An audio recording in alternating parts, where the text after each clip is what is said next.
Good afternoon. Hi, I'm Elizabeth Smith, and I'm the chairman for the CARES Act Steering Committee. I appreciate everybody joining us today. We have a few people in the room, and we are getting set up so that we can live stream. I think we're already live streaming, but let's real quick take roll for our committee. I wasn't able to get that accomplished before we started. So I have Bill Gossage here in the room, Elizabeth Smith, myself, Dr. Bledsoe, Representative Allen, Representative Jean, for our committee members. They're here in the room. I think very good. I think that covers the committee members that are here. And then on Zoom, I see Secretary Walther, Senator Wallace, Senator Bond. Hi, and I see Senator Irvin. I see Secretary Preston, Secretary Fetcher, Secretary Key, Ann Gillespie, and Secretary Jamie Cook. I think that covers. Oh, Representative Gray, do we have you a little bit light on the phone? Okay, good. She'll be calling in, and I think that covers our committee. So I appreciate all of those. Making sure I counted heads. Yes. Okay, good. So I believe we're ready to start. We had a draft agenda prepared. We also sent out the minutes. Do we have any questions or issues related to the minutes or a motion to approve? Motion to approve. Second. Thank you, Representative Jean, and a second by Dr. Bledsoe. Actually, it was. Oh, sorry, Representative Allen. Hard to hear in her. Thank you. Okay, all those in favor of approval of the minutes, please signify by saying aye. Aye. Aye. I see hands and nods. Any opposed? Aye. Is there any opposed? Thank you. Okay, the motion passes, so the minutes are approved. And I understand there will be a request for a change to the draft agenda. Is that? Not yet. Not yet, okay. So on our draft agenda, the first proposal that we have is from the Department of Agriculture. We have two. Secretary Ward is available and on Zoom to present those. The first is related to a cost sharing program for meat processors for $5 million. Secretary Ward, if you'll open your mic. Yes, ma'am. Thank you. Okay, go ahead.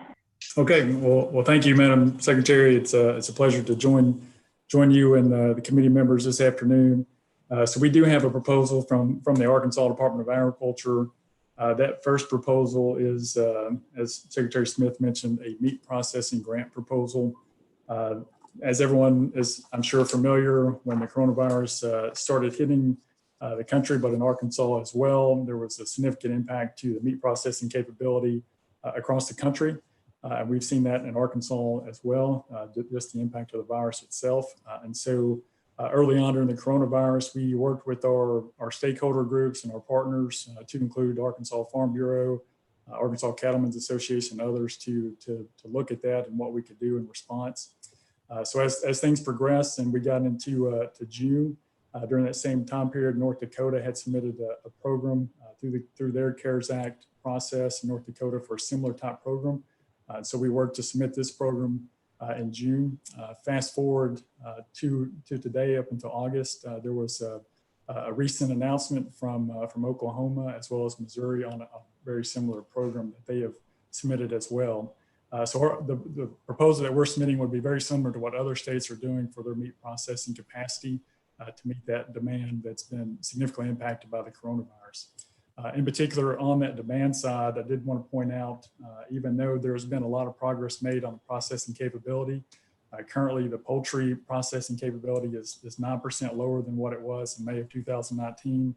Cattle processing is 23% below what it was in May of 2019, and hog processing is 17% below what it was in 2019. So still continuing to see the impacts of the backlog from those processing disruptions.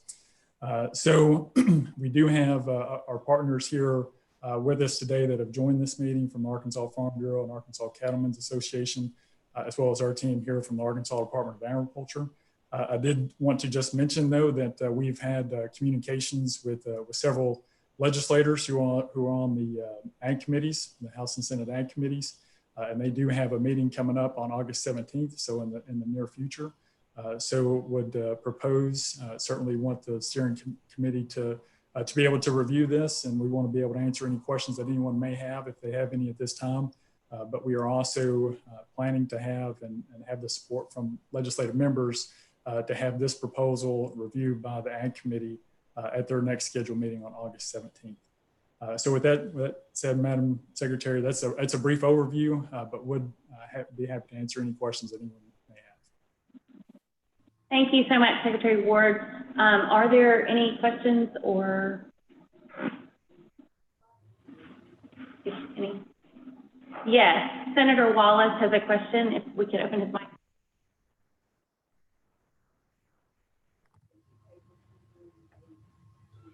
Can you hear me now?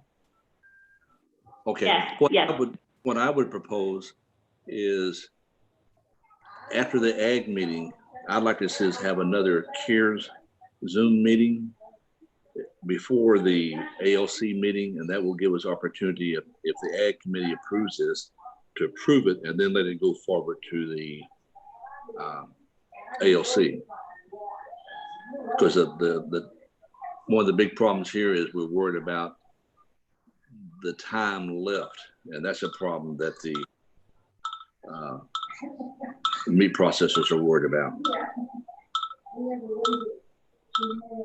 Certainly, yes, I understand that, and I think that we could arrange for that. Certainly, thank you. I believe that Agriculture Committee you said was the 17th of August. Yes. 10 o'clock Monday morning, that's Monday. 10 o'clock on Monday, August 17th. Okay, thank you. I have a question.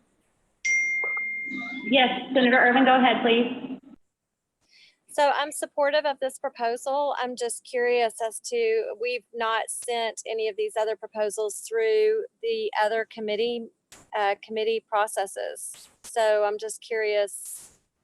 I mean, I think it's a good thing, but like all the other proposals that we've considered haven't gone through other committee processes. I agree. I want to make sure that this can go before ALC, so I don't want to slow anything down, but I was just curious as to why we're doing that with this proposal when we haven't done it with others. Senator, what committee are you concerned that is going to this one? Is it the Ag Committee?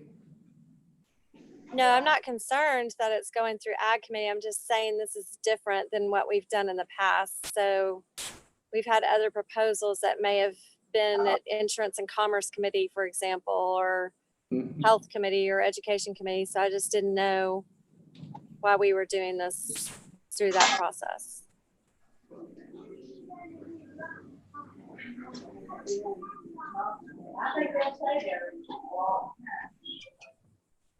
Secretary Ward, did you want to speak to that? And I think someone is not on mute. We hear some background noise. I'd be happy to give it a shot, Madam Secretary. So I think just from our perspective, we have been working with our stakeholders and partner organizations, and we want to continue to do that. And so we've had several conversations with legislators just on this proposal, and we want to make sure a $5 million request that we have it accurate, that we answer any questions that anyone may have, and that we have it airtight when there is final approval for it to move forward. And but there is support from the industry, and we want to make sure that we're not missing any questions or any issues that may present itself as it moves forward. Thank you. Thank you so much. Yes. I appreciate that. I would, there's Education Committee, there's education proposals that we have put forward and considered that didn't necessarily go through the Education Committee or other committees. So I was just pointing that out and trying to understand why we would do that with just this proposal. I mean, I'm very supportive of the proposal and make a motion to approve this proposal and move forward with it at the proper time.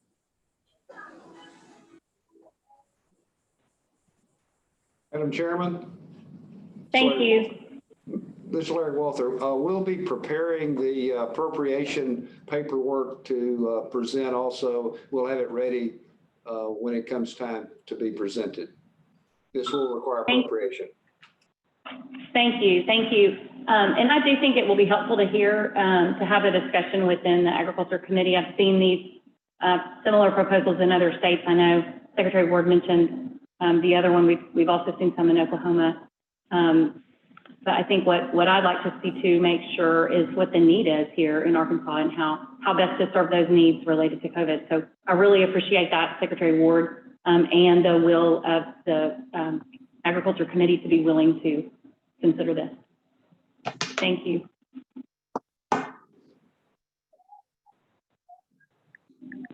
And Secretary Ward, do you have another proposal for request for reimbursement for the department related to communications, IT systems?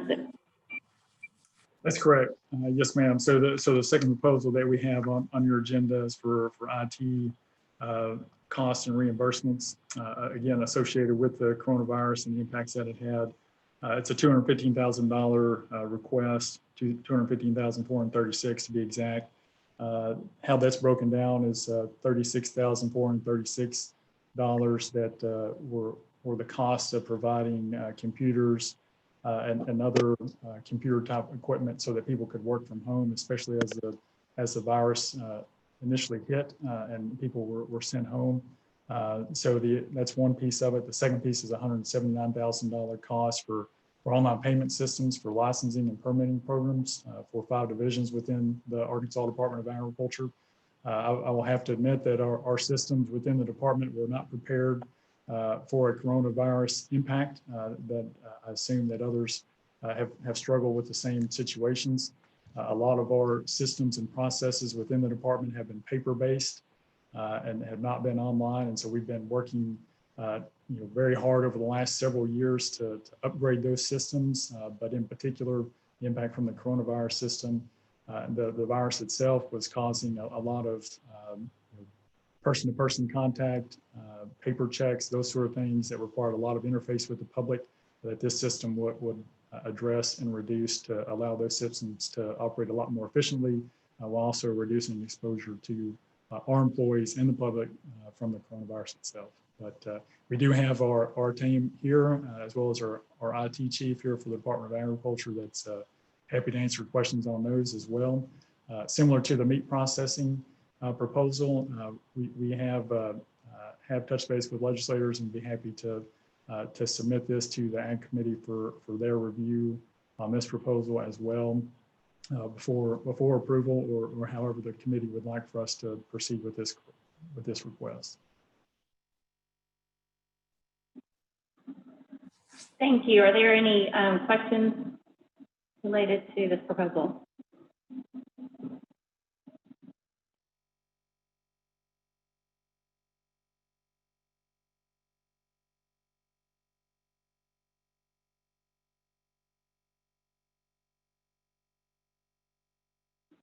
Send it back. Have the meeting. I don't hear any questions related to that proposal. Senator Wallace, I think you initially had made a motion. No? Okay. I was thinking you were wanting us to have a motion to come back, have a meeting after, and I think I had basically agreed, but we didn't have a vote on that. Do we need to vote on that, or can we just? We'll just plan on having a meeting when we hear back from the Ag Committee. How about that? Does anyone have any questions or any discussion related to this? I'll second Senator Urban's motion To approve these. approve these after they've gone to the Ag Committee? Mm-hmm. Okay. I think that's what our motion was. I think Okay. that here, Mr. Gossage, and that would be correct. Okay, I know we're talking very quietly. He was talking quietly. Yes, Senator Urban. I would make has a I would motion. make a motion. I'd make a motion to approve the 2 proposals that were submitted by the Department of Ag. I think they're very worthy proposals. I think one thing with the meat processing one particularly, I'll just add this into is that it creates a lasting effect. So it's not just something that we're spending money on to fix a problem now. It's really something that's going to help, this industry in the future. And so it's kind of long lasting effects. It's like investing in infrastructure and technology, like we've done with unemployment division and their technology system. So both of those proposals really lend itself to money that needs to be addressed now, but that's going to help us in the future. So I would just make a proposal to accept these, and I'm very thankful and grateful that they're going through the Ag Committee. So make a motion to accept these proposals. Okay, we have first, I think, Well, Mr. Gossage wanted to say something. We also have a question. To clarify what the bill says. Right, I think we need a clarification here. This is upon approval of the House, Senate Ag, and ALC. That's correct, Bill? yes, and I think, first of all, the department or the Ag Committee could suggest changes. That's one of the things that absolutely could come out of this. So it's hard for us to completely approve it right now. We are supportive of it. And when it gets through going through the Ag Committee and comes back to us, they may make changes one way or the other based on that information. So that's the point, is we're supportive. We want to go to Ag, and then we'll come back and vote for it. Certainly. I agree. I agree with that. And I think that's a great way to approach this proposal and others perhaps. Thank you.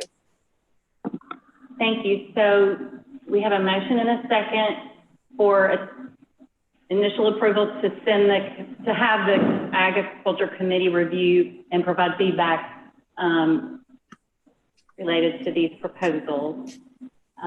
If there's any discussion or questions, otherwise, all those in favor of the motion? Aye. Thank you. Any opposed? Okay, thank you so much. Secretary Ward, your proposal. Thank you, and thank you, committee members. I appreciate it. Okay, and then we will plan on having a Zoom meeting right after the Agriculture Committee meets, if that's okay with everyone. Thank you.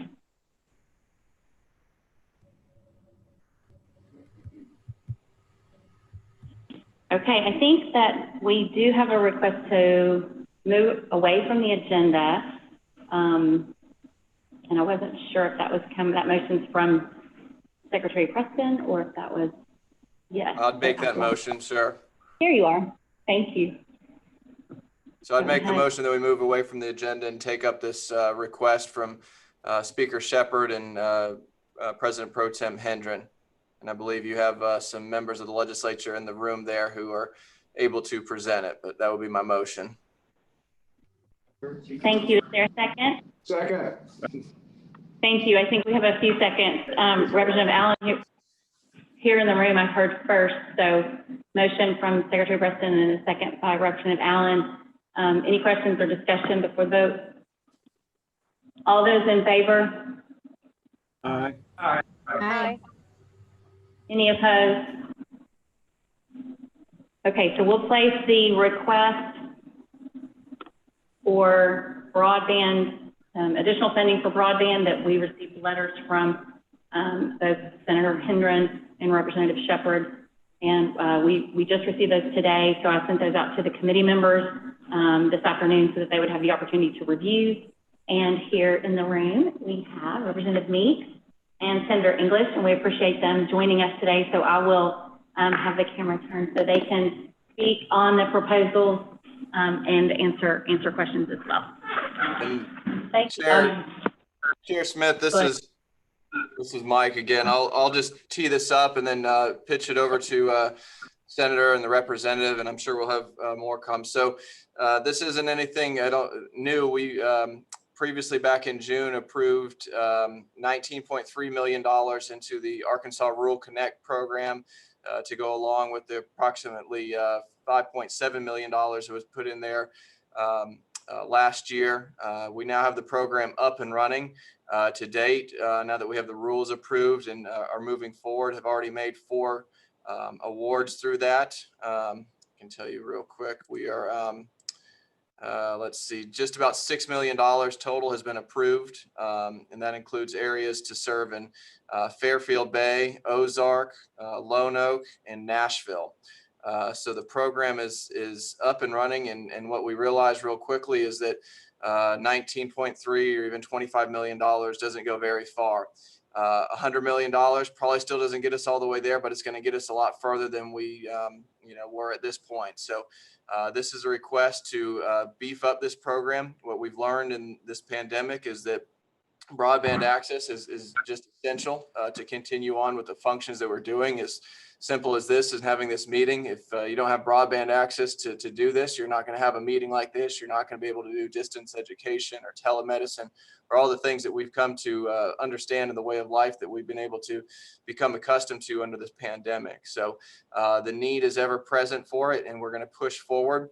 Obviously, we'll run into some challenges related to the end of the calendar year, but all indications are is that we're going to get an extension from Congress on the ability to spend these funds going into next calendar year, as we realize that, I think when the first CARES Act was passed, we thought by January it would be behind us.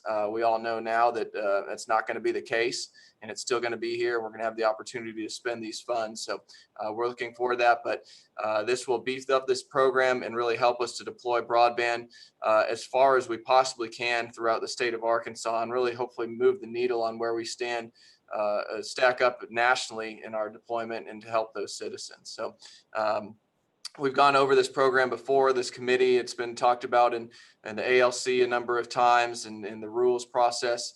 So I don't think, again, this is anything new to anyone on this committee, but the amount is a new request that's coming in. You see the letters there from from the speaker and from the Senate Pro Tem. I think you have a broad base of support for this across the state.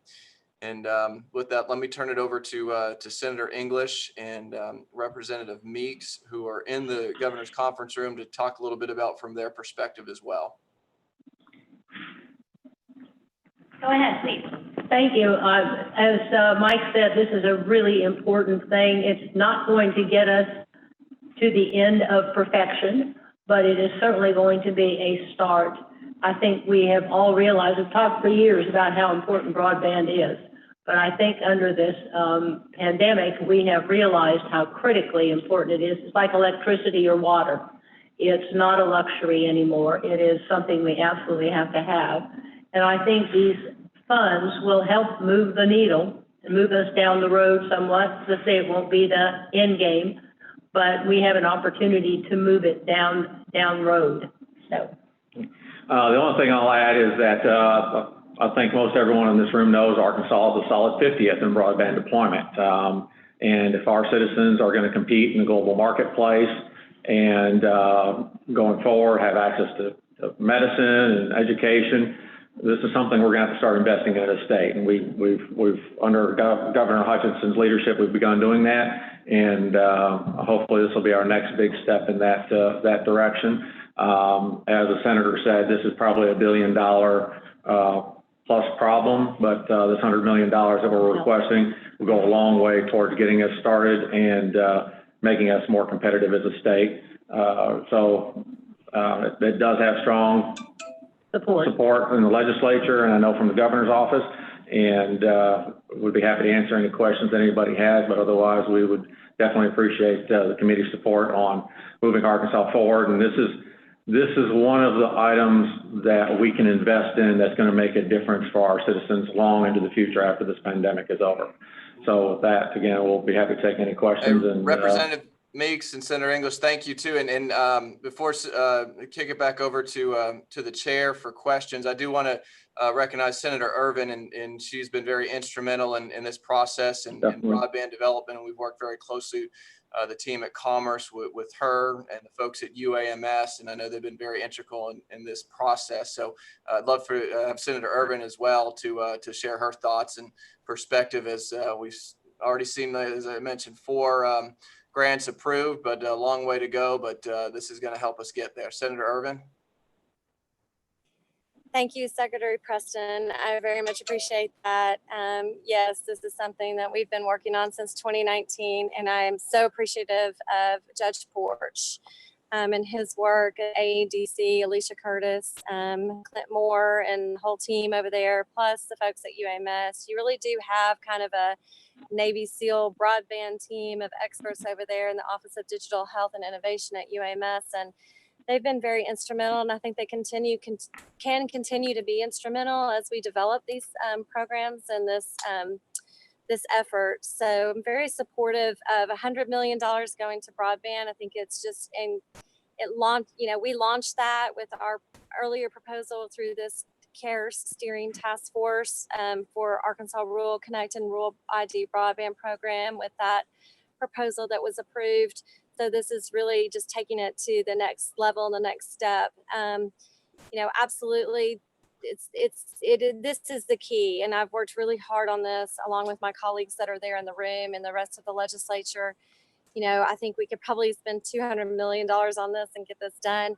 I will say there's probably some opportunities there to look a little broader as well and utilize the back end approach of the Rural ID broadband program, or incorporate that into Arkansas Rural Connect to allow those matching components from those federal grants that have already been awarded to some of those entities in the state through the April 15th awardee list, that perhaps we could look at that and make sure that, the door is wide open for anybody and everybody who can solve this problem for us to apply for these grants. So thank you, Secretary Preston, for your diligence and your work. We've worked really hard together on a lot of this, and I want to thank Senator English and Representative Meeks and Senator Hendren and Speaker Shepherd and all of those involved with helping us all come together and put this approach out there and this plan out there. I think the legislature is very committed to solving this problem. They have been since 2019, since Senator Davis and Representative Vaught passed their bill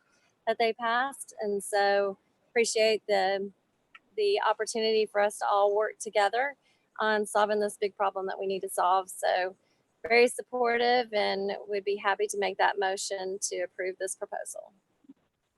Thank you. I believe we have some questions. Representative Allen, so if we may. Just a comment. I want to sincerely thank all of my colleagues that's been involved in this, the Democrats and the Republicans.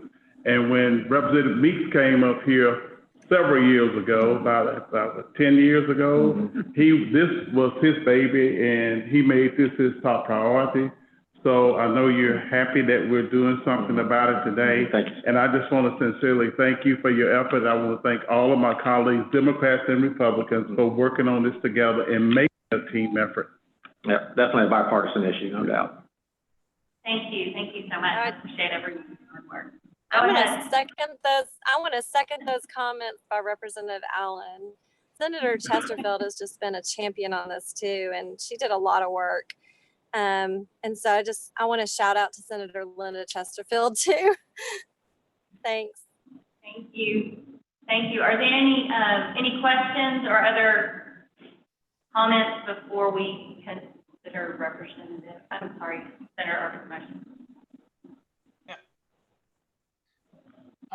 Will Bond here, and I'm all for the broadband. I do have some questions or concerns to get assurances from the people on the CARES committee, our Department of Health, or Surgeon General Bledsoe. I mean, this will take us down to about 480 million. The 400 million we set aside, and I guess it will be less than that actually, to what we have left from the CARES Act money. So do we have appropriate money to solve the health crisis? And I know broadband is a part of that, but our testing, quick turnaround testing, tracing, PPE, and then, maybe some paid leave for teachers. I know it's been being talked about, and then quick and active testing for teachers and our staff and schools that we're coming up on. Are we going to have enough money with what we have left to cover those immediate healthcare needs? Because my understanding of the deployment of some of this broadband money, it's not going to happen for a while. So it's not going to be an immediate solution to the crisis we have. So I want to hear from our health people. Have we spent an adequate enough money? Do we have an adequate enough money left before we get too far ahead of ourselves? This is Greg Bledsoe. Can y'all hear me okay? So I'll leave it to the health department to talk about the specifics of some of the other funding measures, but I think Senator Bond raises a really good point. Obviously, we're in a huge healthcare crisis, but one of the reasons why I'm in favor of the broadband is because we need to be looking one step ahead. So we need to be dealing with the crisis that we have now, but we also need to be looking ahead to the future in case we have a crisis like this in the future. And what I think is very important with the CARES money is that we use this money to be strategic and we build an infrastructure so that we can tap into this into the future in case we have another problem. And the good thing about this broadband proposal and building this system out for the state of Arkansas is that it's been shown through this pandemic that we absolutely need to have broadband so that we can educate our kids and keep them in the loop, even if we have to do it virtually. And by starting to build this around the state, we are better prepared going forward in case we have one of these problems in the future. So I think this is a really important piece of solving this, not just immediately, but in the future for the pandemics that might come. And I'll turn it over to whoever is with the health department who might be on this call today to talk about the specifics of the contact tracing funding. But I think this is an important proposal. Thank you. I know that Sharonda Love is available.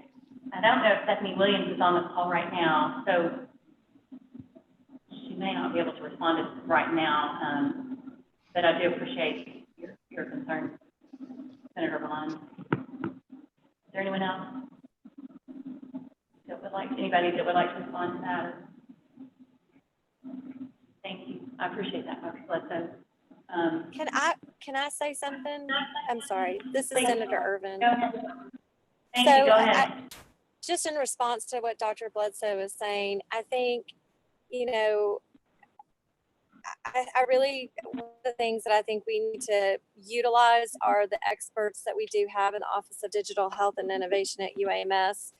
And and I think we just need to continue to work down that path because they really know the lay of the land when you talk about how the broadband is deployed and what the current infrastructure is. And as it relates to not only, educational institutes, but also healthcare institutions and hospitals. And so those are anchor institutions, if we can look at them that way, our public schools and our hospitals, and perhaps even higher ed institutes, we can consider those anchor points for the expansion and the infrastructure of broadband. And so I really think there's more room to explore utilizing that so we have a comprehensive approach on how this goes, how we can solve this problem. So I think this is a good step in the right direction, but I believe more work should be done to maximize those opportunities for telemedicine, but also for the education components. So I think there's work to be done. I think we've got the people within state government already employed that know how to do that. And so it's just kind of figuring out how to put those pieces together. And I think we can get it done. Thank you. Yes, Representative Allen. Madam Secretary, did we set aside $250 million in case this disease begins to ramp up in the fall of the year? So we'll have that money that we can use for contact tracing and testing and doing other things in the area of PPE. Is that correct? So available after October 1st. Okay. In case we have a blow up in the fall. right. Okay, so we do have that $250 million. That's right. And we do have the allocations that we've already made to the health department for contact tracing and for testing. I mean, those things are in process now and that will be utilized. So actually we can utilize that $250 million. Is that correct? I think so. Okay. Thank you. So a couple of things just to follow up. That's what I was wanting to hear from the health department. What the projections are based on the UAMS modeling of what additional money we'll need or what we could need. I'm for the additional money for broadband, 100 million, whatever it takes to get us out of the basement. I agree 100%. Arkansas needs it and we've lagged. We need to get out of the basement and it's important for the whole state. But the immediate right now health crisis with our growing case numbers and we're going back to school, I just want to make sure to hear from somebody in the executive branch to say we're going to be all right and that we're going to be able to cover teachers their paid leave if they have to quarantine or isolate, if we're going to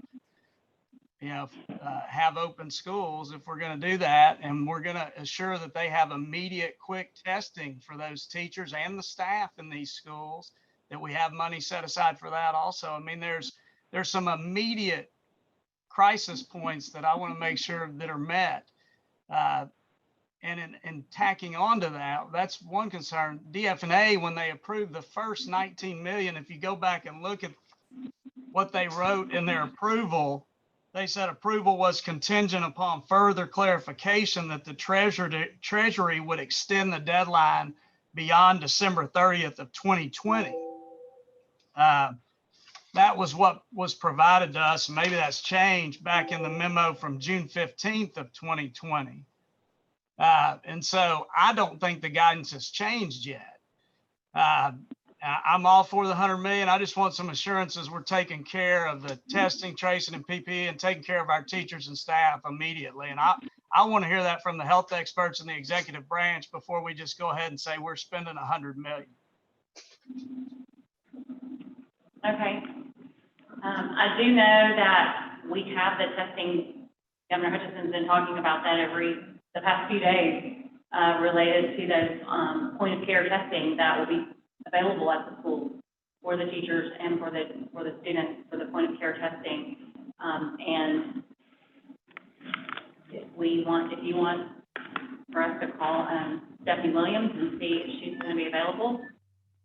Well, I mean,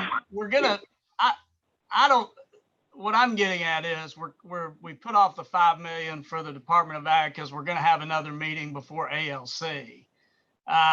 I'm all for a contingent approval or however you want to word it, because I'm all for it. But I also want to make sure of those things that we've talked about. And that's my opinion.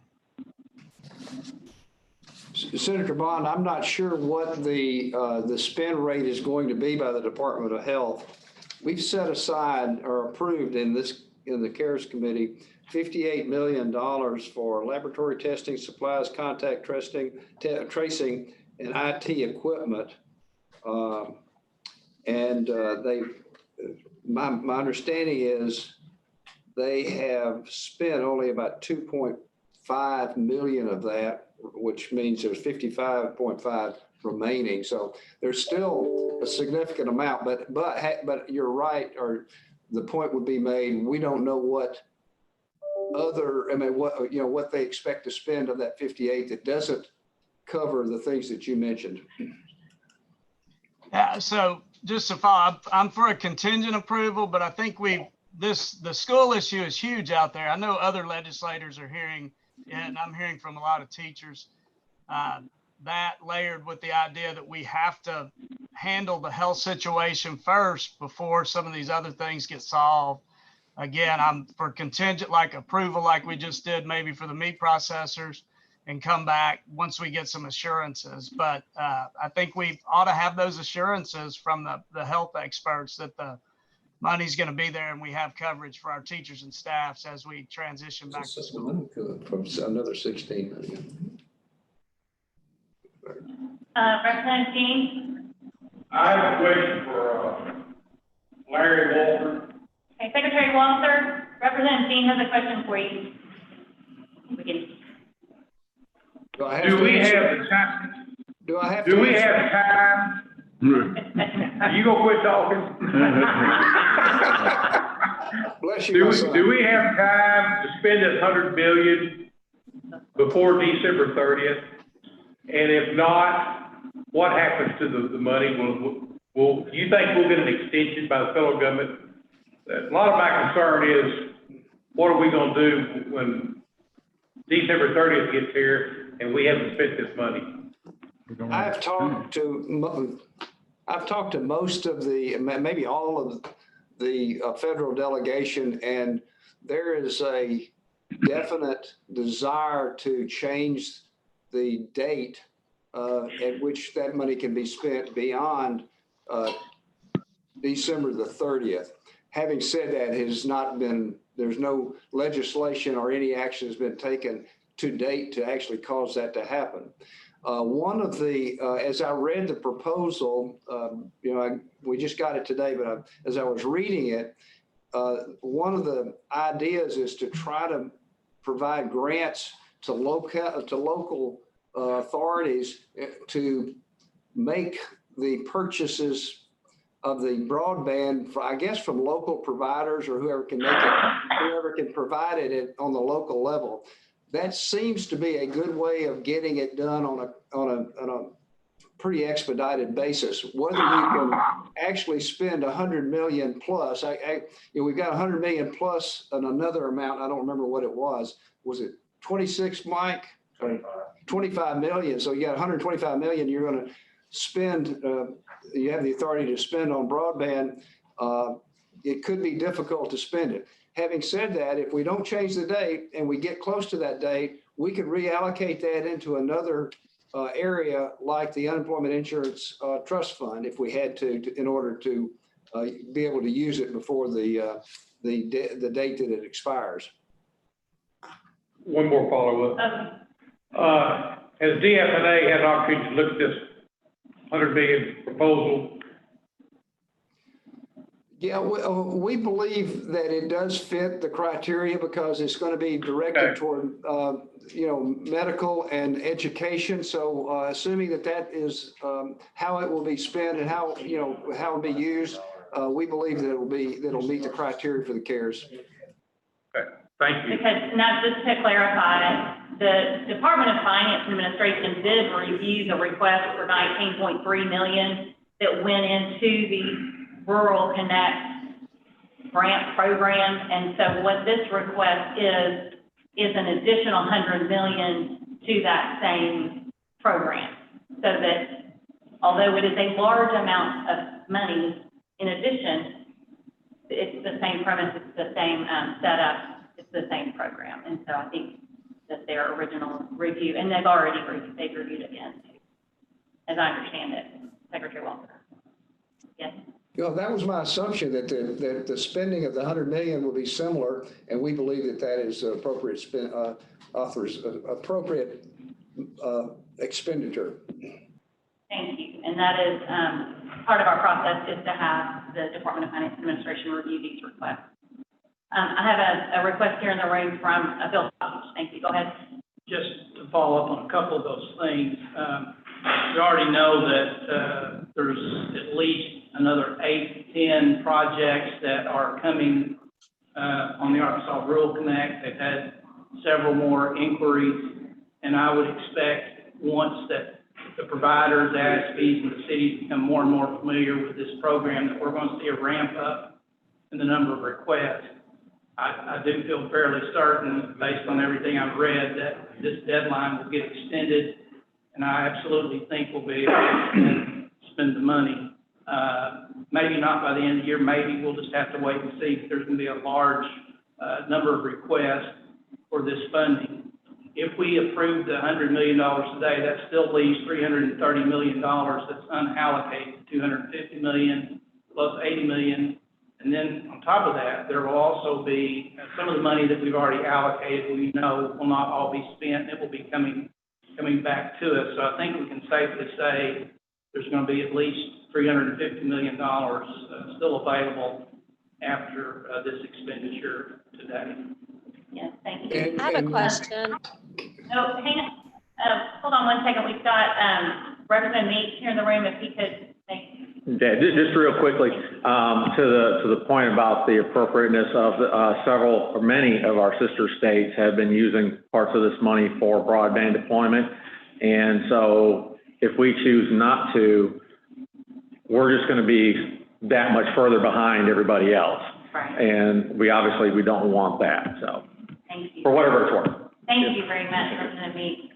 I think I heard Senator Urban, and there may have been someone else, so don't just wave at me. Yeah, So I have just a question for Mr. Gossage. And So we also, the CARES steer, and maybe Larry Walther, but the CARES, we did approve 2 million for the rural ID broadband program as part of that initial proposal. And one of the things that has come up to my attention is the fact that we have some rural, well, I know for one is a rural Arkansas telecom provider, service provider, who was awarded a federal grant. They applied for the federal grant in April. They were awarded that federal grant, and part of the rural ID broadband program was to provide for a $200,000 back-end grant program. Grant to jumpstart that federal project. So that, you know, if we could include that, we could actually send money to those internet providers that applied and received federal grants to help jumpstart those programs. And that might be a consideration for us to look at as part of this. Whether we incorporate that into Arkansas Rural Connect program through, you know, changing that program up to allow for that, or to fund that portion of the rural ID broadband program. Senator, That's money that could be spent, that's money that we could spend and really help jumpstart those federal grant programs or federal grant projects that have been awarded. Senator, this is Larry Walther. I believe that money was allocated to the UAMS to manage that program. Is that correct? It was 2 million for the grants, and then another 334,000 to UAMS to manage the program. Right. I think we need to get a report from UAMS on how that is progressing. I have not done that, and I don't know if anybody else has either. Yes, it is progressing, and it's going to be out this week. It's progressing, and that should be ready to go this week. But this is a little bit of a different scenario. So I'm just throwing it out there as a question that perhaps those entities could then also be, they could apply for the Arkansas Rural Connect if we allow that. And that could jumpstart those federal projects. Madam Chairman, it's Larry Walther. One other thing, we were talking about moving into next year and the possibility of that occurring, and I believe there's a very, very good chance, as does Bill Gossage. But there may be some additional money in different areas, but I've not heard them talk about adding any additional money to the $1.25 billion that we started with. So we will be we'll move into next year, hopefully, with the ability to spend the money into next year, but I don't see the total amount spent to be increased at this point in time. Thank you. So we have a motion. I'll second. We have a second on the motion from Representative Jean. Thank you. Is there any discussion or any questions in addition to what's already? Yes, Senator Bond. Just to continue discussion, my understanding is this is going before the ALC August 21st, correct? That's why am I right about that? The process would be PEER would be a week from Tuesday, a week from this coming Tuesday, and then the ALC meeting is the 21st, and so that's what we would hope. I guess since it came from Senator Representative. This is just a recommendation. That's right. And the way that, just so that I articulate this, the way that this process works is this committee makes a recommendation to the governor for what we recommend the funds that he would make the request, and then then the governor makes the request. Well, I would. That's right. We're rushing this, I think, and so I would like to make a substitute motion that says we approve the $100 million contingent upon a report from the Department of Health that we have sufficient funds to cover our testing, tracing, and PPE needs, including the needs of teachers and staff and upcoming restarting schools.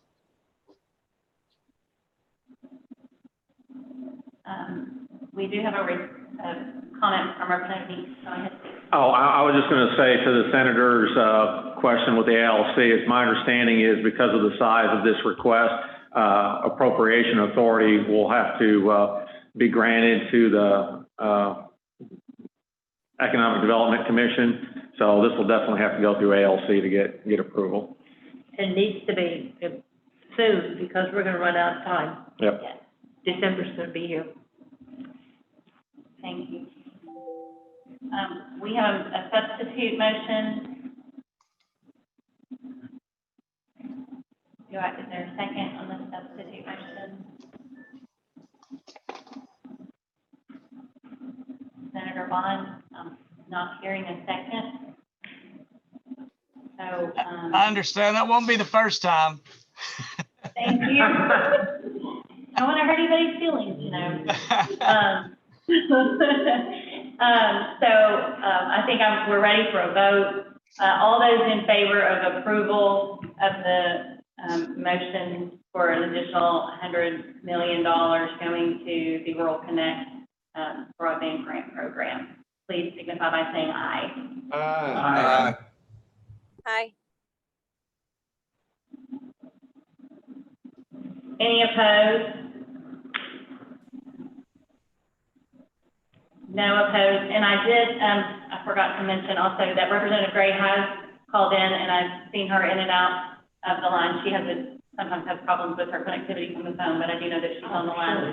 And she has let me know that she is interested in this proposal going through. So thank you very much. I just want to acknowledge her. I have a question. Yes, Representative Allen has a question. Go ahead. What happens if what Senator Bond is saying is true? Do we go back and try to rescind part of this, or do we move forward with the $100 million?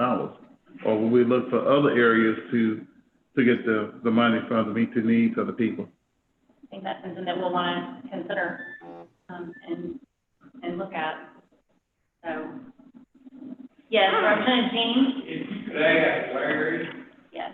how much money that we've allocated have we actually spent? Okay, I can ask him that. Today, we gotta have a feeling of what's already gone out. We do have that. They provided me with a spreadsheet for that today, and I should send that to you What was guys. Madam Chair, Larry, what was the question? What was the So question? the question is, how much of the money that we've allocated has actually been spent?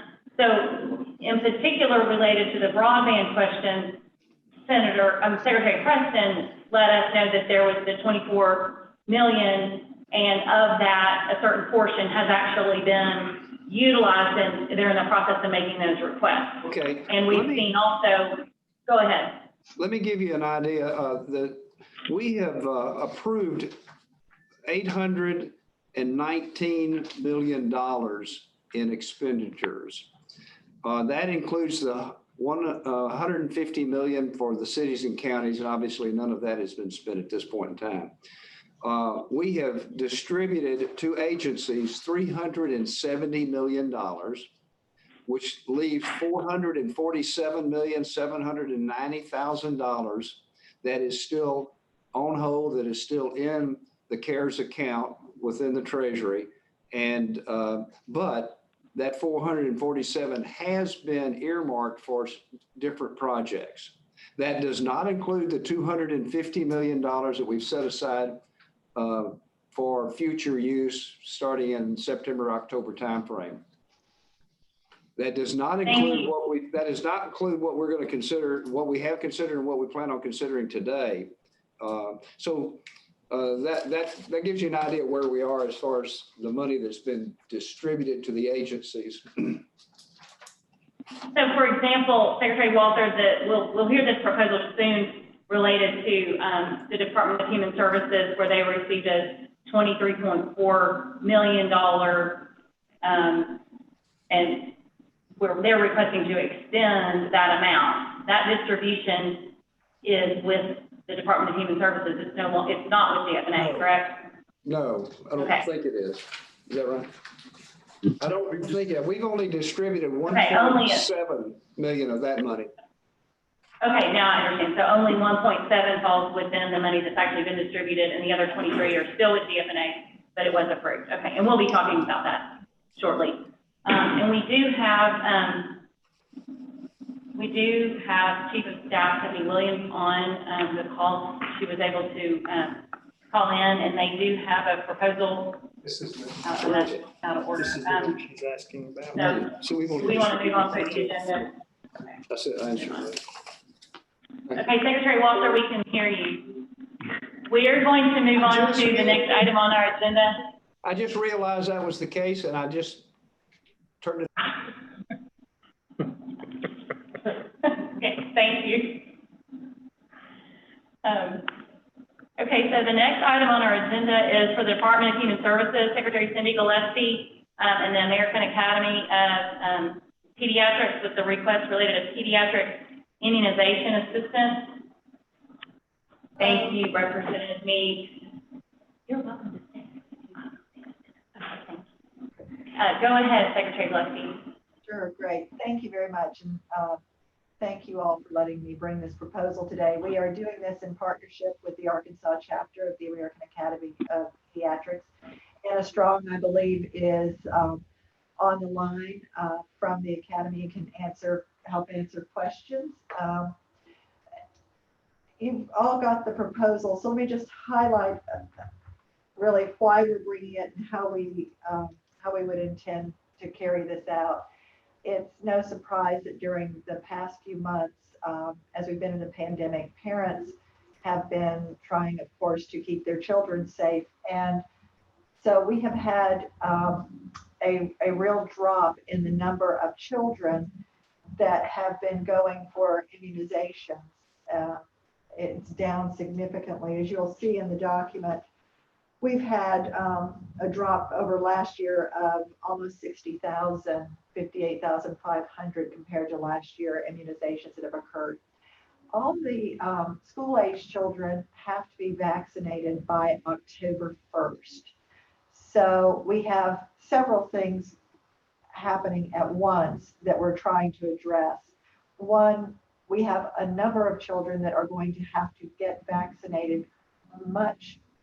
We're going to have more, we hope, of a deluge coming in order to get those vaccinations accomplished in this period of time, which means that pediatricians are going to have to carry out their business a little bit differently. Secondly, we really need to make sure that the children are vaccinated. And so there is going to have to be much more of an effort than we have had in the past to reach out to parents to try to, in many cases, meet the kids where they are, such as in the schools, different ways to accomplish this goal of getting all of the kids that need to be vaccinated by October 1st.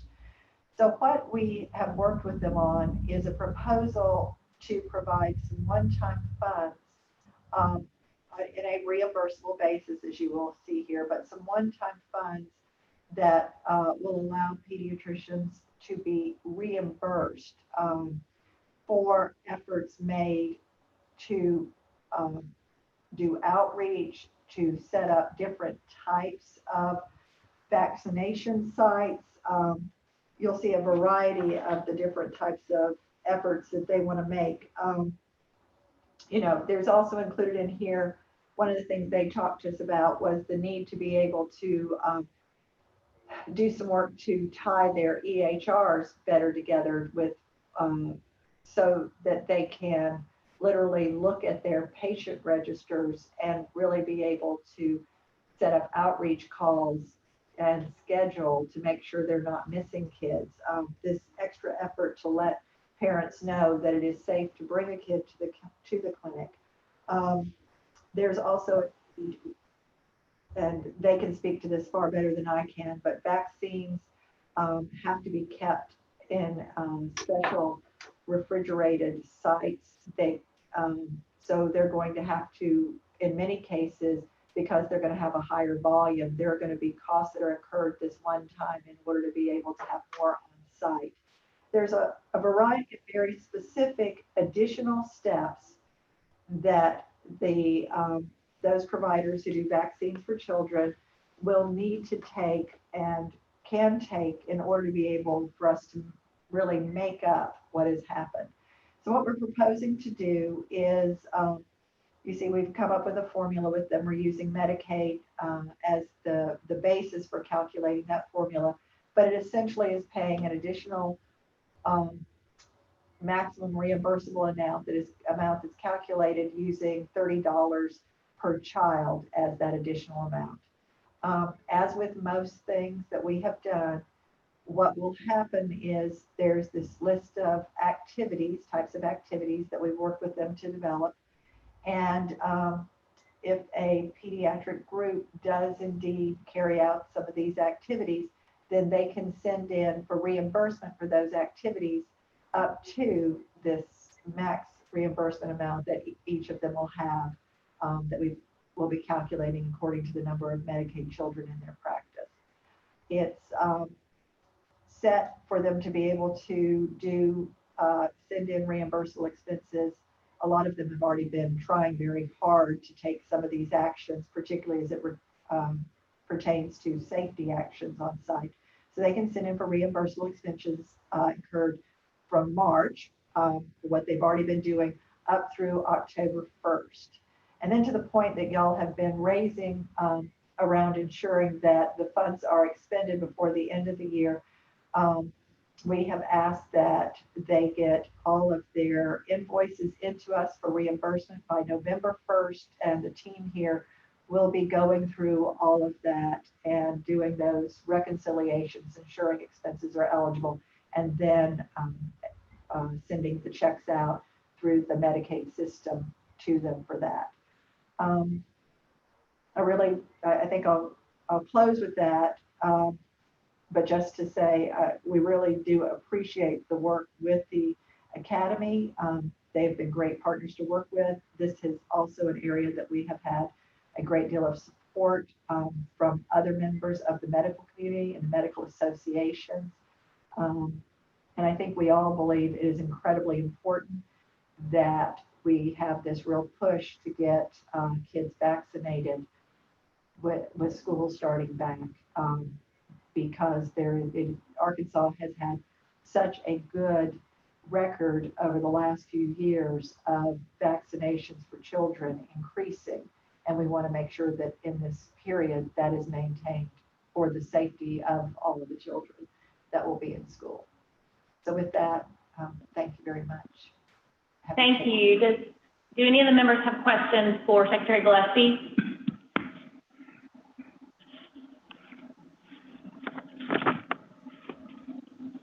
So one question that I have that I don't know if Secretary Gillespie, you can answer this question or if we might need to ask Ms. Williams, is related.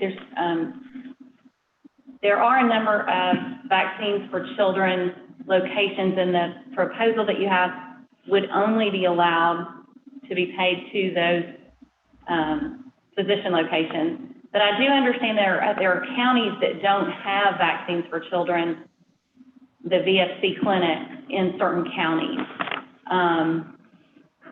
And so one of my thoughts would be if we could add those in some fashion to incentivize them to become a vaccination for children location so that we could get those children in those counties vaccinated as well and through this program. I spoke briefly today with Stephanie Williams this morning a little bit about this. One of my other questions, and I guess this goes to Secretary Key, when the students come to school, I think, just out of personal experience, having 3 children, we get a notification if our child hasn't received the appropriate vaccinations by the first of the school. The school nurse will notify us, and then we'll know that we need to go to get the vaccination. Does that happen across the state, or is that just the school district that I go to actually does that? Yeah, I mean, it's a pretty uniform process across the state. We've done that for a long time. And the vaccination records have to be on site, or I guess now maybe electronically, but they do have to have evidence that the records are in place, or that the student has a philosophical exemption. A waiver exemption. Yeah. And so I hate to ask you this question too, but with so many children being online potentially during the first semester, I assume there might be that that might be considered part of an extension or a waiver to allow those students to get the vaccinations later on in the year if they're not actually present at school, or do you know? That would be, I think, a health department question, but I don't think so. I don't think online is a valid reason not to have the vaccinations. Okay. Mrs. Williams, Chief of Staff Williams, Stephanie Williams, are you on the line? Secretary Smith, I am. Yes, we can hear you. Okay, so a couple of things, just to your first question or comment about some counties being without a vaccine for children provider, you're correct. We currently have, it's either 14 or 15 counties, primarily in the southern part of the state and or southwestern part of the state that are kind of small rural counties, and the local health unit is the only provider of childhood vaccinations in that county. So it would be helpful if there was some incentive for providers that were interested in starting to participate in the Vaccine for Children program. That program provides the vaccine for free to the clinics that participate, but there are requirements, as you know, for certain types of record keeping and storage of the vaccine separately and accountability measures. So I would agree with you, that might be helpful. And then also, we're not just talking about kids that are heading back to school. We're also talking about kids through that first period of, 2, 4, 6 months, 15 months, staying up to date on immunizations. So I think even though we're not sending kids back to school, it's still important for us to focus on immunizations and trying to make sure our kids remain protected. Madam Secretary. Thank you. Oh. Yes, go ahead, Secretary Gillespie. Thank you. Could I make a suggestion perhaps that that the Department of Health obviously runs the Vaccine for Children program. Could I make a suggestion that the Department of Health work with the American Academy of Pediatrics to perhaps develop a proposal around an incentive that would in some way help with the upfront costs? I guess that's the real issue for some of the providers that are in those counties where there's only a health department doing those vaccinations. And I guess what I'm really asking is, would it be possible for us to go ahead and move this one on so that with school starting, we could go ahead and get this flowing while the details of a separate proposal around the incentive are worked out? Okay. Yeah. I hear you. Senator Irvin. Yep. This is Missy Irvin. This is Senator Irvin. Okay. I would just agree with Director Gillespie's comments. I know that they've worked really hard on this proposal. I think it's something that's needed. I do hear the issues, and I would agree with that. I think there's some other factors involved with why people haven't been vaccinators. And so I think it really needs to be more thoroughly looked at as to why people aren't participating in giving vaccinations. So I would echo her comments. I think it definitely it's worth pursuing, but maybe separately. Thank you. Representative Jean? My question is for Secretary Walters. Larry, have y'all looked at this? Does this meet the federal guidelines of the CARES Act? I just want to get you on record. Hold on. Based on the information provided, it doesn't appear. Well,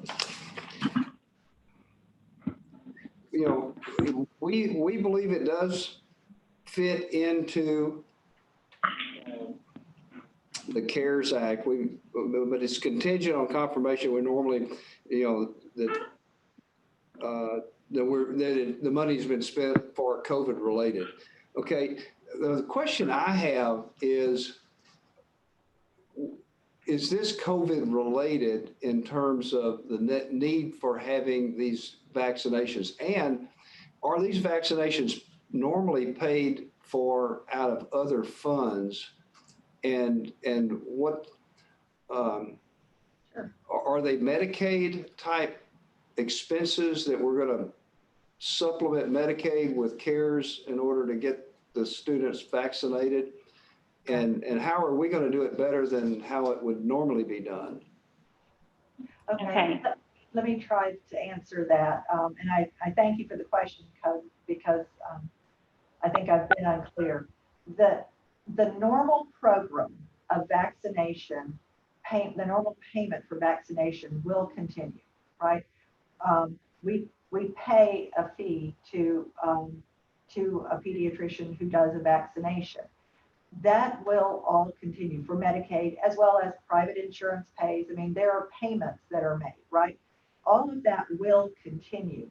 This is very COVID related. This is one-time money only for to be able to reimburse these clinics and physicians for new efforts that they have to undertake in order to be able to get so many children vaccinated in such a short period of time. Because we had 60,000 that did not come for their normal immunizations because of COVID. We need to, A, get them to come out now. And that is a very specific COVID-related outreach and messaging effort. And then B, we have to ramp up and do vaccinations in different sites and do them in, for example, they're looking at going to schools to do them. They're looking at setting up temporary sites in different places. And this would be one-time only activities that are being done because of the pandemic. The underlying payment for the vaccination stays the same, and that is being paid for by whoever the payer is, whether it's Medicaid or private insurance. Does that help? Yes, it does. You're saying this is to set up the system to deliver, but not to pay for the product that's being delivered. Is that correct? Correct. Right. And so what you're spending this on has not been budgeted previously, because that's also a criteria for the CARES Act. If it's already in the budget, you can't be paid for. Correct. Okay, all right. Previously, and hopefully a year from now, we will not be in this situation and we will not be doing this again. Okay. And Representative Gray has a question. Are you still on the line? Yes, I think my question's been answered. I was thinking that this was for like some kind of enhanced reimbursement or something like that to VFCs, but I think it's been made clear that this is just, this has nothing to do with reimbursement. Because part of my issue is going to be, we have a lot of clinics that are not VFCs and don't participate because the cost of, or the reimbursement comes nowhere close to even reimbursing for the cost, the invoice cost of the vaccination, and that's why there's not participation. So I think my question's been answered. Right. Okay. And that is, I want to make sure that is clear, that the physicians will get the normal payment for seeing the child, for giving the vaccination. This is an additional payment, and this is only for the clinics that have that are the VFC, vaccination for children type facility, because they will be doing additional activities to get the children in, set up additional time. I mean, I don't know, telling what all they can figure out how to do. So, any other questions or comments?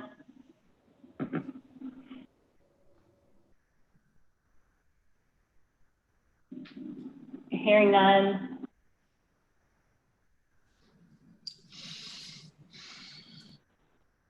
I'll make a motion to approve.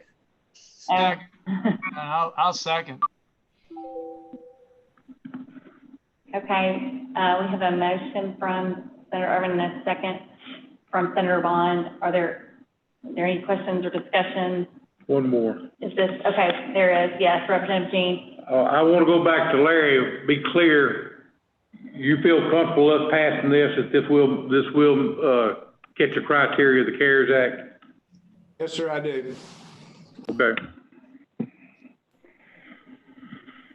Okay, I do hear your concern and feel that, but I do see the fact that these have been delayed based on COVID. Yeah. They weren't able to go to the doctor's office and that type of I just don't want to do anything that gets us in trouble. Believe me, I'm with you. Thank you. Any other issues, discussion? Are we ready for a vote? Mr. Rossage? Okay. All those in favor? Aye. Aye. Any opposed? Okay, so this proposal has passed for immunization assistance. And I see that reimbursements are available through October 1st. I think Secretary Gillespie, you mentioned something about November. This is for through October 1st, correct? Yes, we'll reimburse for expenses invoicing incurred before October 1st. What I was saying about November was that gives us the month of November here to be able to go through what they send in, finalize, and get the payments out the door, so that if you need to reallocate if all the money is not claimed, right, with eligible expenses, and the CARES Steering Committee wants to recommend reallocating some of that money, they would be able to do so in December. Okay, thank you. Thank you. Okay, the next item on our agenda is the Department of Health proposal for the Minority Health Commission related to the Coalition for Tobacco-Free Arkansas. I know we have Director Sharonda Love from the Minority Health Commission, as well as Stephanie Williams, Chief of Staff for the Health Department. They are on. You may present. Thank you, Secretary Smith. Director Love is on the line, and she has been working with Ms. Donald with the Coalition for Tobacco-Free Arkansas. So I'll let her present the proposal that's being. Thank you. And I'll just remind the committee, sorry to interrupt, but I'll just remind the committee, we did review this on, I believe it was the 15th of July, when they came forward with the proposal. It was about half the amount and I think a smaller location. So they listened to the comments from the committee. So go ahead, Director Love. Thank you. Thank you, committee. Again, Sharonda Love, Minority Health Commission, and I did take your recommendations back to Ms. Donald, and she tried to address them in the following ways as it relates to education targeting African American population. She stated that while her prior proposal specified the target population, her efforts, of course, would involve all Arkansans, and she provided data regarding the need to target African American populations, but definitely said that as she is working, she will specifically or make sure that all Arkansans are addressed. Her second aim included a media campaign, and she was focusing on the southern portion of the state. The request was to make it statewide, and so she adjusted her proposal in an effort to do that and include radio as well as billboards, and she increased her proposal by 50,000 to include the total that you see before you today. And so the Minority Health Commission has worked with her also to address the concerns made by DFA as it relates to administrative costs, and she is aware of that and willing to remove that from her proposal in the total amount of $4,500. Thank you. Does anyone have any questions?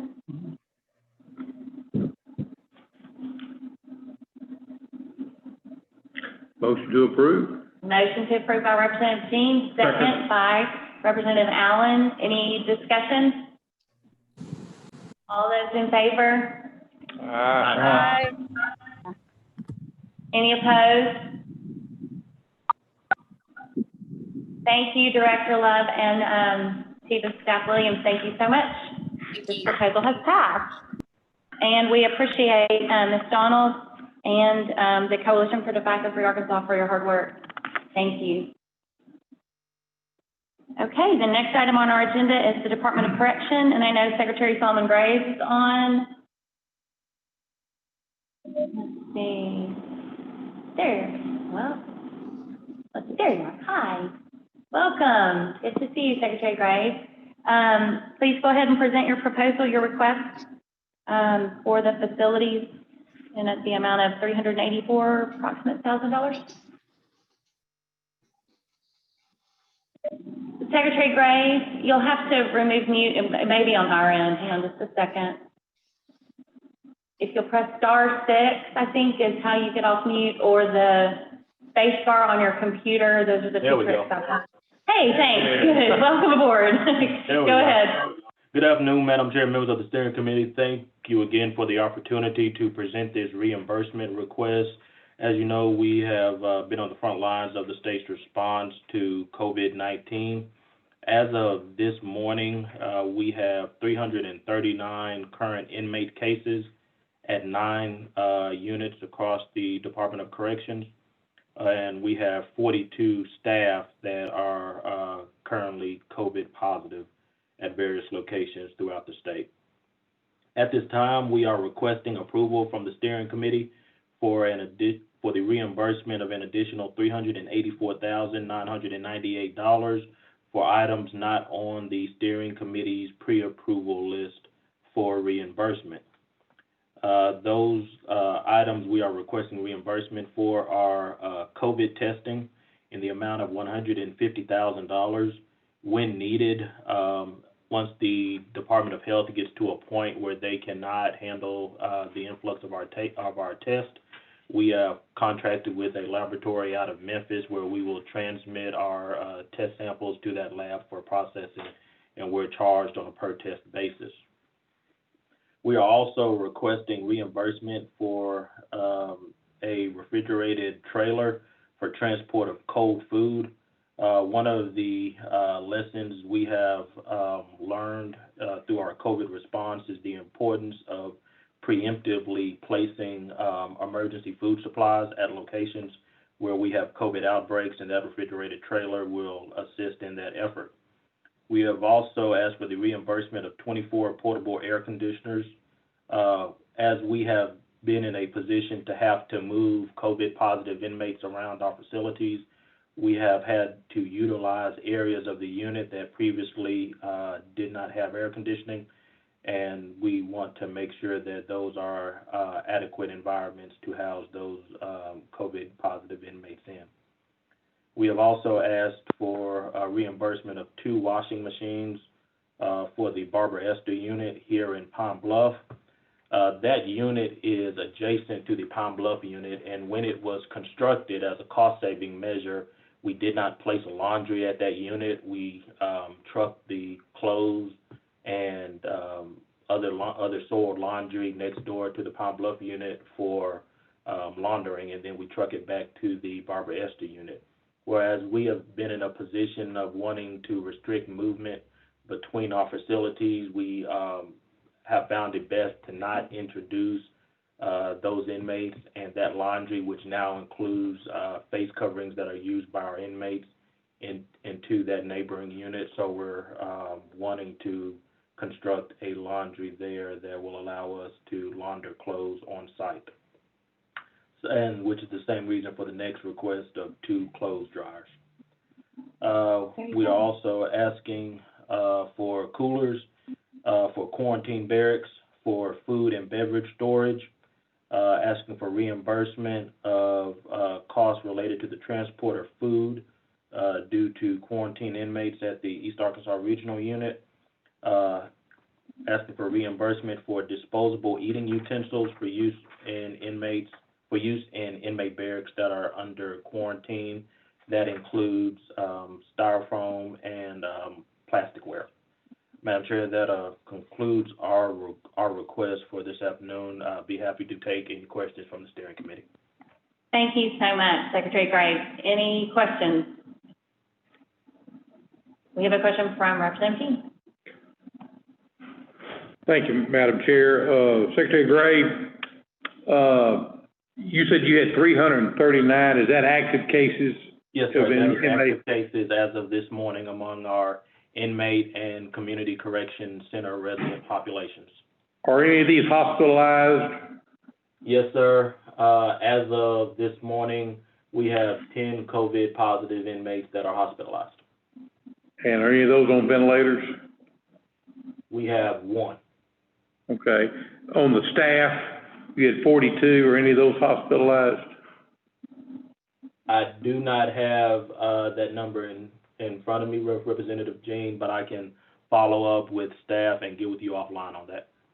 Okay. Overall, what is the running total of recovered and everything from the Department of Corrections? As of this morning, we have had 4,182 inmates test positive for COVID-19. We have had 3,843 inmates that have met the Department of Health criteria for recovery, which leaves 339 active cases. Unfortunately, we have had 32 inmates that have passed away as a result of COVID-19 related illnesses. Have we lost any staff? We have lost 1. If I could have a question to Secretary Walters. Please, go ahead. Secretary Walters, y'all done your due diligence on this past the federal guidelines? Yes, sir, we have. Secretary Smith, did you not distribute our review of each of these projects to the committee, or do you normally do that? I did distribute, I believe I distributed. Okay, all right. Well, it was in there. And Yeah, I believe that Representative Jean is going through his process of due diligence to make sure that we have had this discussion as well as we've received your recommendations. I'd like to put you on the record, Larry. Okay, it's on the record, yes. We're being recorded for all time on YouTube. It's also Yes, so we do documented. Yes, it is documented in the minutes. Thank you. Any other questions or comments, concerns, discussion? Go ahead. I'd make the motion that we accept this and that we also congratulate Solomon on his promotion. Thank you. Words right out of my mouth. I appreciate that. Is there a second? Second. Motion by Bill Gossage and a second by Representative Jean. And I would say yes, congratulations. And welcome. Thank you again. Secretary Kane. All those in favor, please signify by saying aye. Aye. Any opposed? Okay, thank you. The motion has passed. Thank you, Secretary Grace. And I will check on the other that you asked me about. You sent me a question on. I'll look into that and let you know. For point of privilege of the chair, I'm going to skip the Department of Inspector General request. We can handle that at a later date. I did understand we had a request from another committee member to add something else. And then we do have the item previously approved from Department of Human Services from Secretary Gillespie related to the emergency response reimbursement payment program, where we had 23.4 million allocated. This is the one I discussed earlier, and we've only distributed $1,177,125. So the Department of Human Services was requesting an extension in time to allow for additional time to apply for these funds. And we have a comment by the DFNA. They have done another review of this. See if I can pull that up. And then I'll let, I don't know if we need to hear more from I would like. Secretary Gillespie. Please go ahead. We approved this originally, so it still meets the criteria. And if I could explain what's going on at the right time. Thank you. Please do. Okay. You know, the committee did approve this amount. And we did this as one of the early items that we did as a steering committee in order to help providers at the time that were we called it emergency response because they were having to turn and address what we all thought at that time would be very short term as a problem. And we set this up with the idea that they would need to submit their invoices for reimbursement for expenses incurred through the end of June. What we're hearing now, and I think we actually as a committee got several proposals in over the last few weeks from providers saying we need to be able to apply for assistance now. And we are really feeling the hit on what's going on now. We need to be able, we've had requests to be able to purchase more PPE. One of the items in here that I think is becoming much more, in a positive way, much more real for people, one of the silver linings coming through the very bad situation is the shift towards telemedicine and telehealth. And as you can see, one of the items in here is for these types of providers to be able to be reimbursed for some of the expenses associated with telehealth, including training, technology, et cetera. We have a number of work groups going with different types of providers right now, looking at how to better utilize telemedicine in the future. And this does provide a way for them to make some of that investment as they're having to shift right now. So the bottom line is when we kept getting these requests, we thought it would be wise to come to the committee, and rather than ask for something new, we looked at the old proposal and said, if the committee will concur, we would like to just extend the time so that providers can send us expenses that they incur from June 1 to September 30th. We would give them 30 days after that to file their claims. Again, just as we normally do, that would allow time for us to make payments. And then if all the funds are not claimed by providers, we would be able to, we would never have drawn them down. The committee could reallocate them. I think perhaps importantly for those that did file and receive a reimbursement for the first period that went up through May 30th, they can file now for something in this second period. So this is set up, even though we are extending the first one, we're proposing to run this as 2 separate periods, which would allow some of the providers from the first period to also apply and get money in this second period.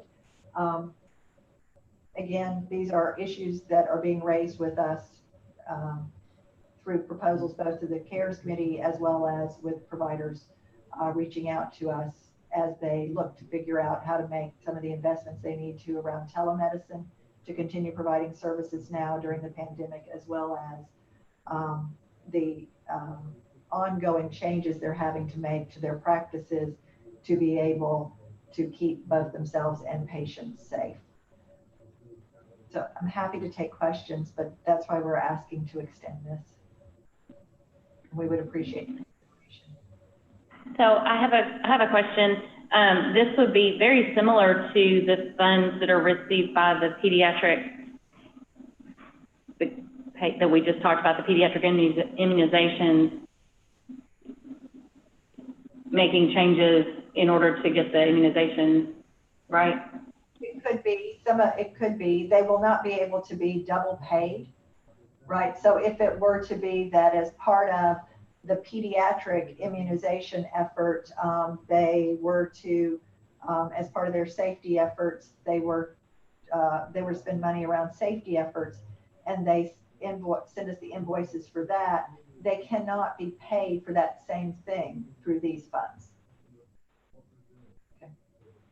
But as you remember, I guess it was last week or the week before, we had several proposals that came before us. Their groups were asking for telemedicine or asking for support them. And so this would also give them a way to get reimbursed for those expenses.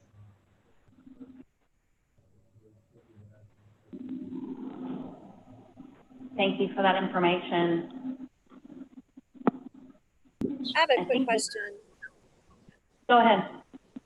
those are, yes, so there were some good ideas in those proposals. So would this be like across the spectrum for anyone who incurred that cost? It's not specific to like certain providers, is that right? Well, we're using the same types of healthcare providers. It's exactly the same proposal that was approved before, just with the dates modified. So it's independent primary care physicians, other independent physicians, dentists, rural healthcare agencies that are not affiliated with a hospital, independent therapy practices, independent ambulances, PH, EIDT centers, ADDT centers. So it does line out the types of providers, but Senator, yes, this is very broad and it is across the state. Yeah, no, thank you. Appreciate that. Thank y'all for your efforts working on it.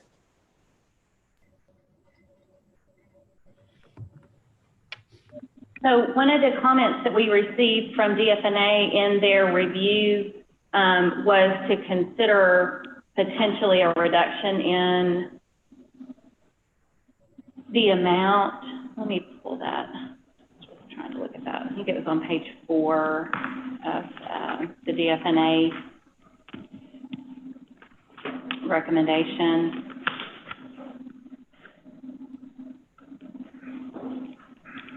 The top here. There we go.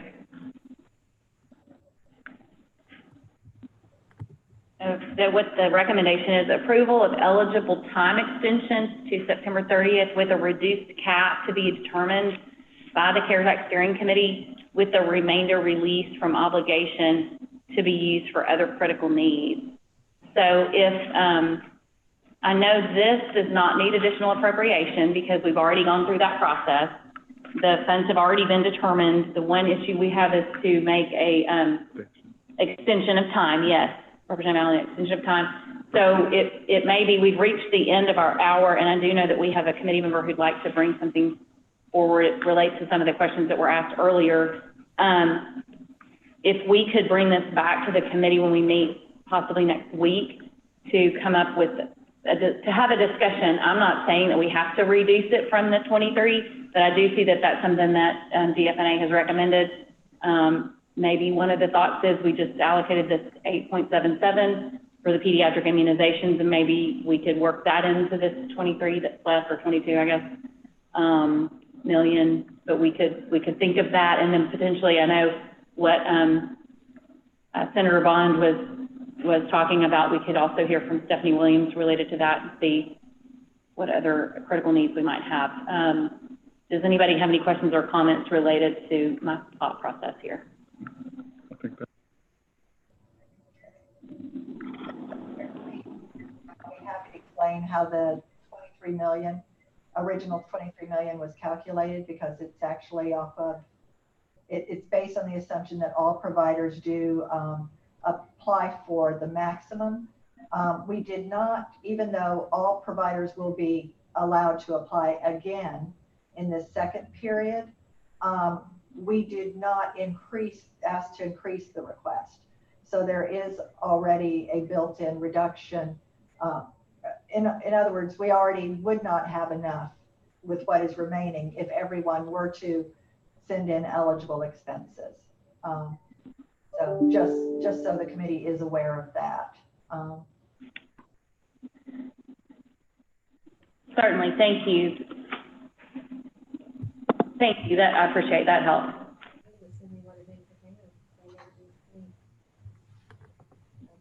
Okay, with that, if there's no other questions or discussion, Secretary Key, you have requested to speak personal privilege. Yes, thank you, Secretary Smith. I appreciate the opportunity just to briefly go over something.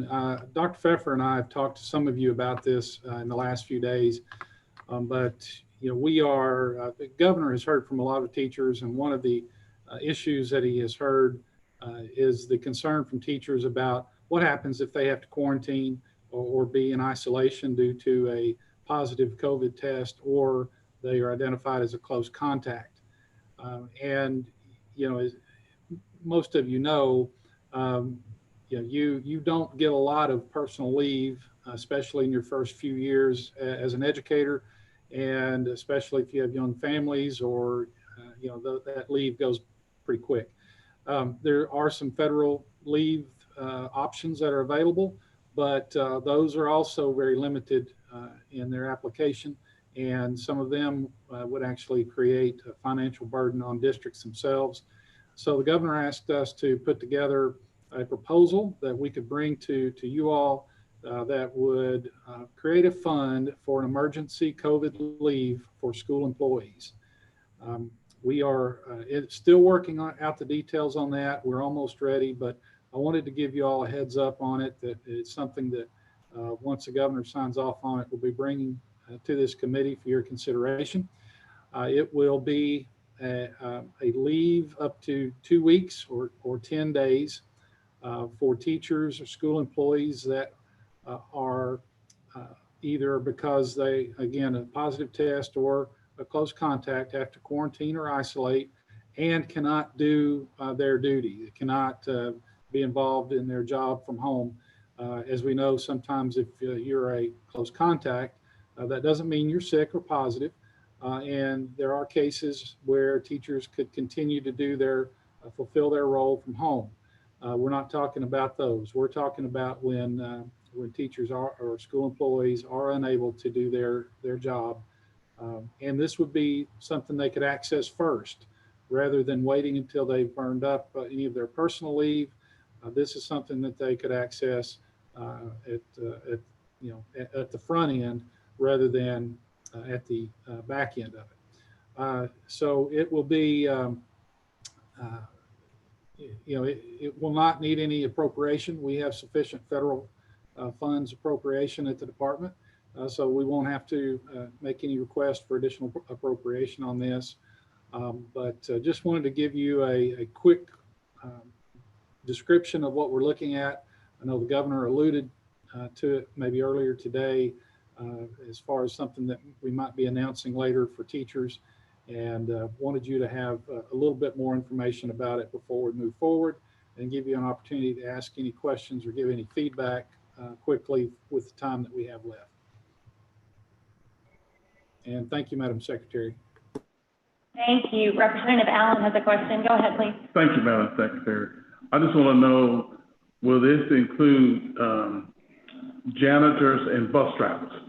Yes, sir. Are they included in it? Yes, everyone in the school building. School employees, so certified and classified as well. Okay. Thank you. I have a question. So are we to make a motion to accept your proposal right now, or are we waiting? No, Senator, I'm just giving you a heads up. We want to follow the procedure and get it officially to the committee, and we're still putting the final touches on it. So we'll bring it to you at another meeting. Okay. All right. Thank you. Thank you. And Secretary T has provided me with some documentation related to once he gives me the go-ahead that it's actually final version, I'll be happy to share that with the committee. And as soon as I know that it's final, so that y'all will be able to have that. Yes, go ahead, Representative Allen. Okay, Madam Secretary, if we're through discussing that, could you be kind enough to allow Representative Flowers and Representative Scott just to take up 2 or 3 minutes of our time? I would like that, because I know they were here and I wasn't sure exactly why. We were in a hurry when we got started. So, yes, hang on 1 second. So I think we'll move off from the personal privilege from Secretary T, unless, does anybody have anything else related to Secretary T's comments? And there's another seat here. I just have a quick question. Are we going to come back to Secretary Gillespie's proposal next week? I support that. I support that proposal. So I wanted to make sure we could come back to that at the next meeting, because that's very important to be able to extend that. Thank you. I agree. I do think that hopefully we will be able to have another meeting soon, potentially to review the education proposal that Secretary Key is discussing, and then the extension of time for the Department of Human Services proposal, if that's okay with the committee, but we'll need to check on timing and date to see when the best time would be for those meetings. For the Department of Human Services proposal, we would not need an additional appropriation. So, but I believe for the education proposal, I would assume that we would need additional appropriation. Is that correct, Secretary Key? No, we have sufficient appropriation to cover that. Good. Okay, good. Okay, good. Then that helps with the timing because we want to make sure and provide the ALC and the legislators the opportunity, as well as Bureau of Legislative Research and Peer, to have their review time. Okay, so we have been joined the full meeting, and I so appreciate it. Senator Flowers had contacted me before. You're gonna be in trouble, Representative. Sorry, Representative Flowers. Well, you're lucky I didn't call you Secretary Flowers, because that's usually what I do. It's either secretary or doctor, so, which you might. Do you have a PhD?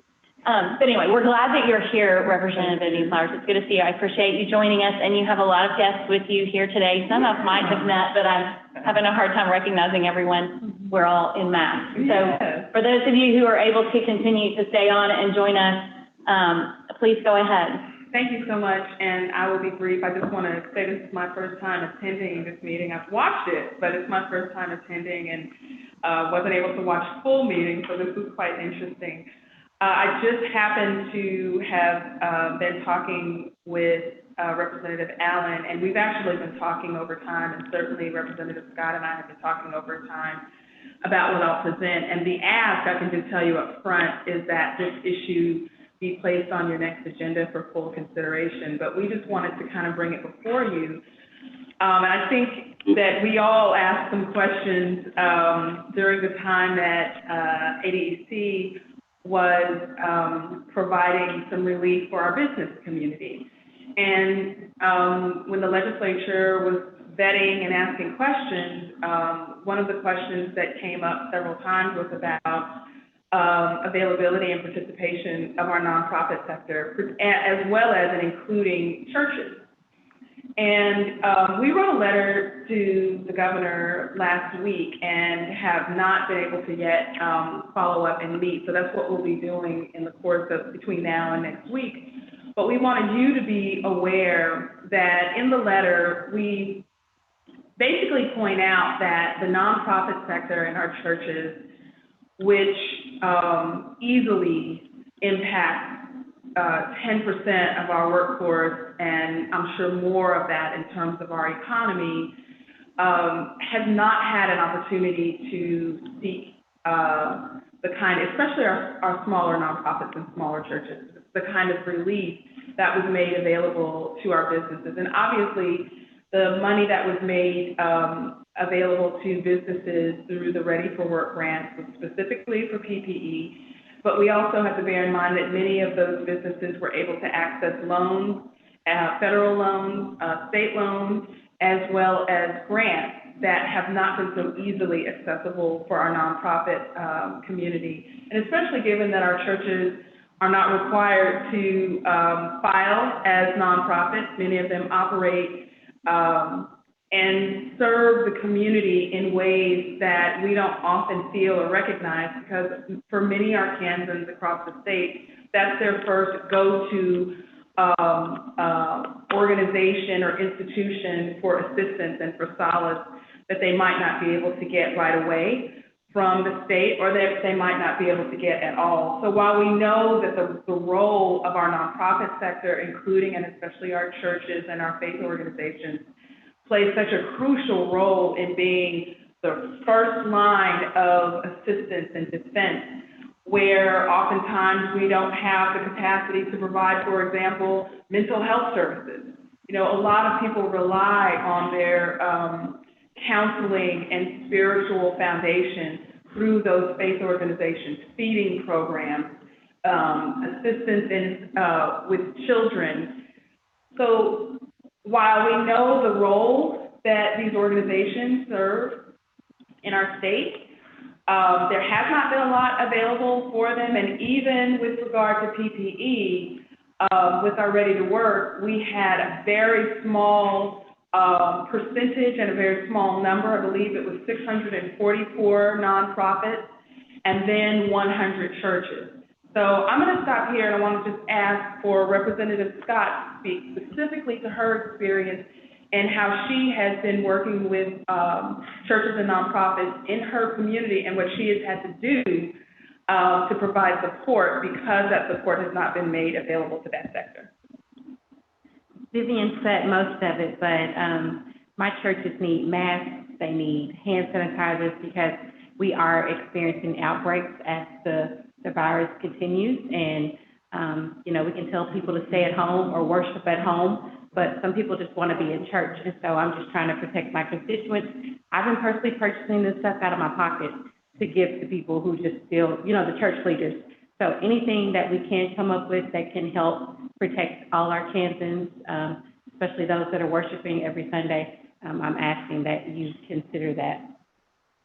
And I'll just close with the fact that we recently assisted 4 nonprofit organizations to do incredibly important work in the DV community with $7.8 million. That's just 4. And I'll note that $15 million went back from our Ready to Work program that had been approved for our business community. There is a business component that is necessary and that is real for our nonprofits and for our faith organizations. And so I would ask that you all consider utilizing that $15 million that was returned and maybe adding something to it so that we can perhaps replicate what we did for the 4 nonprofits that were funded the $7.8 million and be able to provide some assistance, which I believe you all did through forgivable loans. And I think that that would enable ADEC to distribute those dollars programmatically without having the back end burdens on their workforce, on their staff, for what they're already having to do for Ready to Work. So with that, I'd take any questions, and thank you for your time. I just have one question.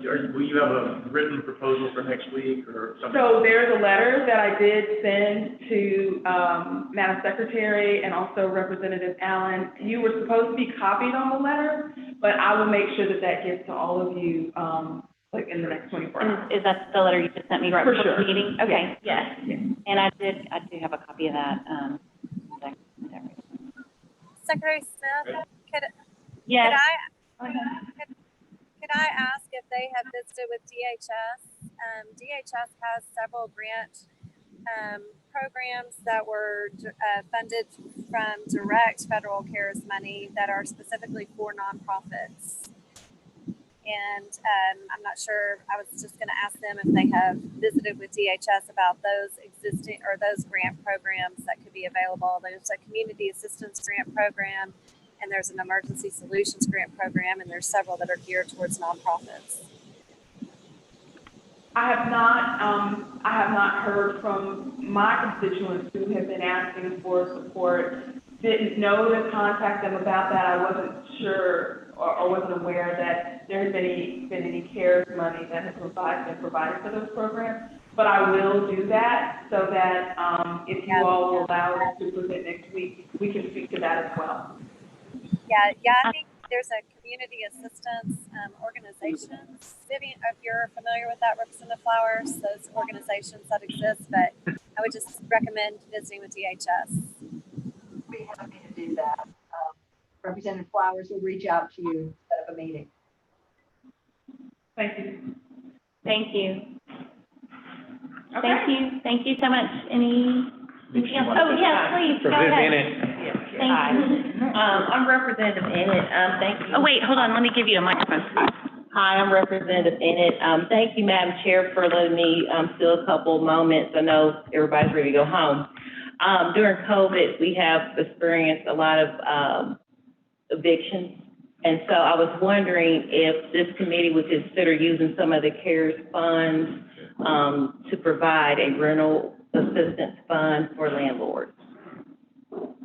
And and I don't have any numbers with me. This is something kind of new, so I can get some data for you if needed. If I could, Secretary Walters?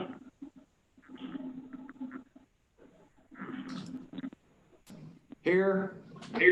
Did you hear Representative Bennett's question? Yes, I did. And I don't know, you may need to have some time to look up and see if that qualifies. I would like to have some time to do that. I have no earthly idea. Get back with Representative Bennett on that. Yes, sir. I do know that there's funding through DHS for housing and homeless populations, but I think what you're asking for is money that would go to landlords when they have not evicted somebody. I think that the issue is that that person is still bound to pay, that they're still going to be required to pay the rent even if they haven't been evicted. But then the question is, how will they get those funds? Yeah. There are LIHEAP funds. I want to make sure that y'all know. Yeah. The LIHEAP funds are available, and that has been expanded. And that's for utilities. For utilities, that has been expanded for COVID. So I think DHS can. DHS. For rapid rehousing. Is there, Somebody's talking. I think somebody's talking. Was there something else that someone needed to bring forward? Otherwise, Move we dismiss. thank you. We've had a motion to adjourn. I appreciate everyone's time today. Thank you, and thank you to our Dr. guests. Bledsoe came out of that mask on that motion. You know he's ready.